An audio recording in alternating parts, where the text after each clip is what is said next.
everybody. Welcome to Sports Protocol. I'm Eugene Clark. I'm Xavier Clark, and welcome back, where we're going to dive right into the world of college football. That's right, Xavier. And I just want the viewers or listeners to know that, you and I are in two different locations. I'm in the beautiful city of Royal Oak, Michigan at Arts Beats and Eats, sitting in the beautiful Atomic Coffee. And there's not many people here because they're all out at this festival having a good old time, but it is air conditioned. And out there, it's about 90 degrees. So how about you? I'm currently sitting in the parking lot of a Jimmy John's, and I'm going to get a amazing sub to eat while I'm watching the MSU football game. Awesome. Well, I just want to say cheers from Atomic Coffee to you. And Atomic Coffee happens to be our sponsor today of this episode. So we want to thank our sponsor, Atomic Coffee, and of course, Jimmy John's. All right, Xavier, start us off talking about college football. Well, as a lot of our viewers probably know, the college football playoff expansion is happening, and the Big Ten has added some new key players this year. We got Oregon, the powerhouse, Washington, who has Arizona's previous head coach, Jeb Fish, and then we got UCLA and USC, who, is kind of on that cusp of possibly being a good team, but they have a lot of problems, specifically with their defense, that makes them kind of an overlooked adversary this time around. Kind of like the way the national media has treated Michigan in their preseason rankings. Ah, yes, the preseason rankings ranked number 9, and that's just an extra chip on our shoulder. I think what we were able to do last season with all of the sign stealing and all the craziness, I think for them to have us underrated is just, something to fuel our fire, and we're going to come out guns blazing and have an amazing season.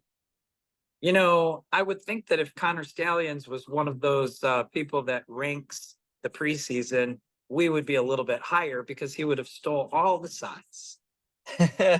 That's right. And when you look at national championships returning in the next season, Michigan is the 2 lowest ranked teams of all time, coming off of their 98 championship and this year. And I just think that, week 2, when we verse Texas, that will give people a little bit of a view of how deep this team actually is. The personnel we have, the staff, the younger guys who are stepping up to, really give this team, a lot of depth and the ability to cause a lot of havoc. Well, our viewers may not know this, but we want to let them know that this is our second attempt at recording our episode 1 of season 4. Our first attempt was yesterday, and it got botched because the sound did not get recorded. So this is our second attempt, and as I'm listening to you, it's reminding me that what we talked about yesterday in our first attempt at this episode was just all of the wonderful components that are coming back for Michigan this year. We might not have some of the seniors that are now in the NFL, but we know that, with Donovan Edwards in our lineup for our offense, along with Holston Loveland, that's a dynamic duo right there. Not to mention Khalil Mornings. Thank you. And, all of the other players that go along with that bunch. Now, the quarterback, I think, is a mystery to the national audience and the national people that rank these teams. But quite frankly, it's not a mystery to us because we saw our second string quarterback play a lot last year, and even our third string quarterback got in there. So what does that tell us, and what does that give the fans hope for the upcoming first 2 games? I think that the way that Michigan runs their team gives fans hope that we can make any game close or play any game the way that we want to play the game. Basically, what I'm saying is because so much of our team has gotten experience, whether they're young, old, we are player led. And that means that everyone's holding themselves accountable and playing up to a higher level. We're not going to play down to a team's level. One thing we also talked about yesterday was the fact that Joel Klatt said Michigan is probably the hardest team in the Big Ten to play in terms of Ohio State and Oregon being at the top. And that's because Michigan's style is so versatile with the weapons that we use, how we utilize our tight ends, our running back, Alex Orji with his legs or making a throw. We have a lot of different ways that we can maneuver that teams have to prepare for. Yeah, and yesterday we talked about the Penn State game from last year because it was just on instant replay a couple days ago. So both of us caught some of that footage, and it was a great reminder. Michigan was 9-0 at the time, and I think Penn State was 8-1. And so there was a big question mark over our heads as to whether we could handle Penn State. And not only did we handle them and beat them, but we watched our running back, Blake Corum, get a giant run with a lot of yardage. And then that put us in position to score. And then we saw Donovan Edwards score several touchdowns in that game. And I told you, I said, hey, that's not just showing the country how great our team was at that moment. It was also a preview of what's coming this year. And what Yeah. did you say about that? I can't remember exactly the things I said, but what I will say about Donovan Edwards is that he's going to get the bulk of our carries this year, and it's just a matter of time before he breaks out for a run.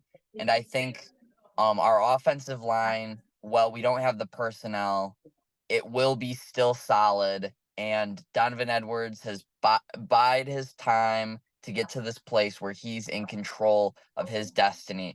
He is my pick for 2024 Heisman candidate, and mark my words, he's going to have a spectacular year. Did you say Heisman? I said Heisman. He said Heisman, people. Heisman has been spoken right here at Atomic Coffee in Royal Oak, Michigan. I can't believe that we are hearing the word Heisman, and the season hasn't even started yet. So we're going to be playing a game tomorrow night, Saturday, against trying to remember Fresno. That seems to be in everybody's mind a given. Although I we think never they wanna... said we're a 28-point favorite. So chances are we're going to win this, but you never want to say never. Yeah. But you made a prediction. What was your prediction? It was 35-7. I feel like Okay. our defense.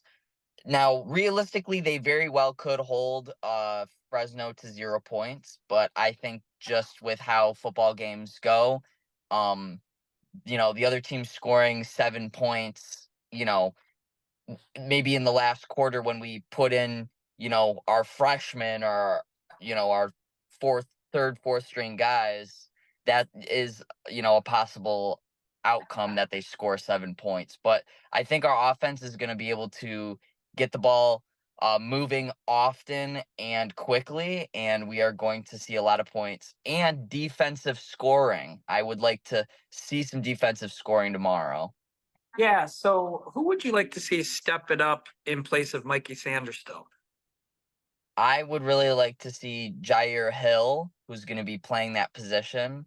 I'd like to see him step up. And then also in terms of our backfield, I would like to see Quentin Johnston. I believe he's either a fourth or a fifth year. He has a lot of experience, and he should really take charge out there and help our team out. Hey, so I have a question. Harbaugh was our coach last year, even though 6 games he was suspended for. So, in my mind, I kind of look at our current coach as this is his second year because he did coach quite a few games. I think So that's the beauty of this year, that he got that experience. So, it's not as new to him, and he right. has things to go off of. And, being with the program so long and hiring from within, we're in a great position here, just with who Sharon Moore is and how passionate he is and the type of football he likes to play. So really, I'm just ecstatic to see, you know, what type of schemes, trick plays, all that jazz that we're gonna go out there and show to the entire country. Hey, so I have a question. Our quarterback last year was criticized for not throwing the ball the way he may have thrown it the previous year. Um, and so that might be why he wasn't such a high pick in that first round. Yeah, Um, but quite frankly, it was part of the scheme of the team to run the ball a lot. yeah. And he wasn't asked to do as many throws. And when he was asked, he came through. So I don't think there was a problem with that. But do you see Sharon Moore now that he is completely in charge? Do you see him switching that up with our current quarterback situation? I think that we are definitely going to continue to utilize the run. I think it's so good for us. I think the run needs us as much as we need the run. But I can't overlook the fact that I think Sharon Moore is going to want to implement some new systems for making big plays. Obviously we love to use our tight ends, but I'm looking at a recruit that we have for next year for the first time since I believe Donovan Peoples Jones back in 2018 or around that time when we got him. We have just recruited a top 100 wide receiver, which Michigan does not get top ranked recruits in the wide receiver position. So I can only assume that we will be trying to utilize these talented guys to, you know, get something moving in terms of receiving yards and that sort of thing. Now my question for you is, um, guys like Donovan Edwards have the ability to catch the ball and receive the ball. Do you think we're going to see some schemes where, Donovan is catching the ball and not just Yeah. running it? Well, I think that was the case with Blake Corum in the, if I'm not mistaken, in the Alabama game. He Yeah. was a receiver, at least for one play where he was able to catch a touchdown in the end zone. And it was so cool because I was like, this is what you would love to see with your teams, but most teams never put their um, running backs in that position. I do think Donovan will do that. Now, isn't Donovan responsible for also playing the role of quarterback at least once or Yeah. twice? He I believe he might have a perfect pass percentage. Um and there have been countless games where he has thrown for some pretty significant yards. I think he might be 4 for 4, something along those lines. One being against Iowa in the Big Ten championship a few years ago when he had I don't know how many yards it was, but just a beautiful throw down the field. And I think that's what's so special is like Alex Orji reminds me of Donovan Edwards in terms of athleticism, but with Donovan being able to also throw the ball, you can kind of intermix those guys with what you're going to do. And kind of just going back to the quarterback real quick, Warren Davis is one of our quarterback room guys, and I guess he is the second guy I believe in contention for that spot for starting QB. So, I wouldn't be surprised if we see a couple QBs actually in that first game. Yeah. I mean, analysts are sort of banking on the fact that once the season starts, whoever they put out there as our starting quarterback is going to be the starting quarterback, just like JJ. But that didn't stop our coach from putting Orgy in for certain plays and our other third string guys. So, like you said, yeah, we're going to have one quarterback, but they're going to utilize the other quarterbacks when they need to, because that's the kind of team we are. We're going to put our Yeah. other quarterbacks in there.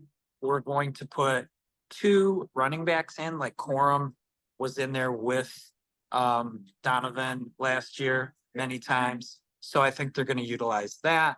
Loveland is going to do more than just be a receiver in the middle. I think he's probably going to play the role of wide receiver every once in a while. Yeah, he's athletic enough to definitely run down the sides, and he's also strong enough to be a really good blocker for some of our other guys like Tyler Morris, who, if you remember, outran the whole Alabama defense for that nice touchdown down the sideline. Yeah. I think we have a lot to hope, be hopeful for, and we have a lot of weapons that we are yet to really see, and I think that's just kind of how it's always been. Like, we have so much, but people just have to, be patient enough to witness witness them. Now, we being our first episode, we're gonna keep it short and sweet. So I've got about 5 minutes till I have to scoot out of Atomic Coffee to grab my equipment and go and do a magic show over at the Arts Beats Meats. The stage is right across the street. I don't know if you guys can see it, but that's it. Oh So I'm yeah, gonna be I running. could get the general Did you outline of see it? that. Get the Yeah. general. All right, so that's the stage. I'm just staring at the stage. And so they're tearing down the show that just happened, and I'm gonna be the next show. So we got 5 minutes. Give us your best 5 minute rundown of any other Big Ten teams or info that you want us to know about. Yeah, well, let's start off with tonight's games. We have Michigan State and we have Wisconsin both playing. I believe Michigan State is home because my good friend, who you all know, Jacob Lonnie, he will be attending the MSU game. And the interesting thing about both of these teams is they both have new quarterbacks for these teams. We have Aiden Childs coming from Oregon State, following their head coach to MSU. I don't know who the Badgers QB is, but it'll just be interesting to see how, this affects their offenses. And MSU's team is pretty brand spanking new. So I am interested to see how one of our rivals are able to handle themselves this season. Then moving back yesterday, we had Illinois, Rutgers, and Minnesota all playing games. Illinois and Rutgers both beat the teams that they played respectively by, I believe, over 40 points each. So they had very good games to start the season. It gives me a lot of excitement for the Big Ten and how good we are going to be this year. And then Minnesota had a devastating 2-point loss to North Carolina in the final seconds. They missed a field goal. And earlier they had a doinked field goal off the crossbar, which it's just tough to see when you can't, make your kicks. And really they should have won that game. But it gives me hope, even for Minnesota, because North Carolina has been a pretty decent and respectable team over the last couple years. So I'm excited to see, how they are going to continue through their seasons. And then obviously going into Saturday, we have the Wolverines, our boys, taking on, I believe they're the Bulldogs of Fresno. So, and then we won't talk too much about Ohio State and Oregon, but I believe they're playing as well. They're supposed to be the top dogs, so we'll see if they can really live up to their names.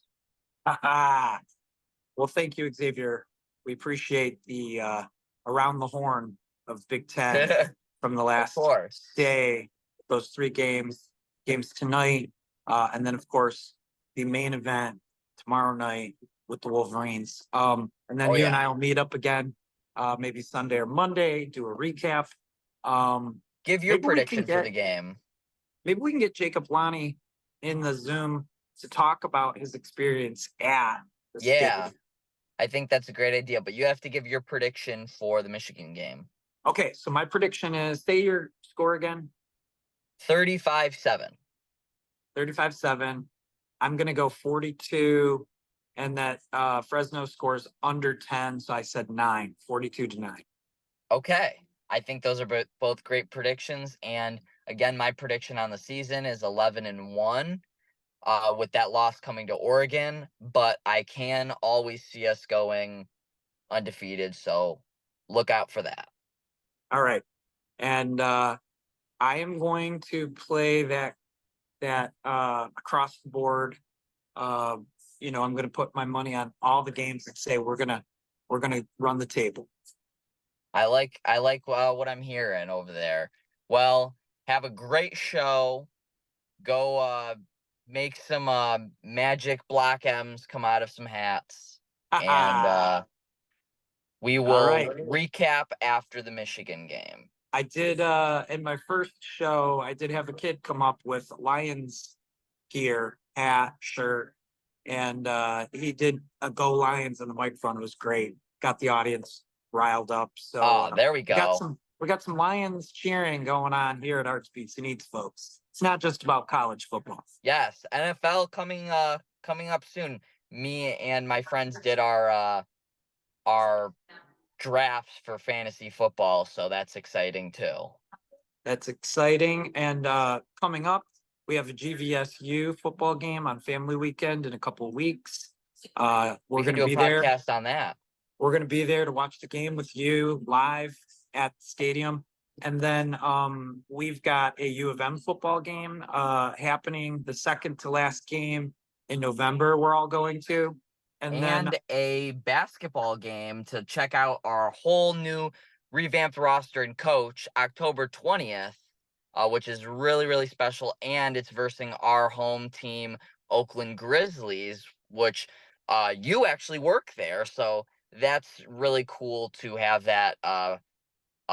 I believe it's an exhibition game, which is just really cool. OU Grizzlies coming off their very first time winning a game at the NCAA tournament, March Madness. They made it to the second round. Kentucky.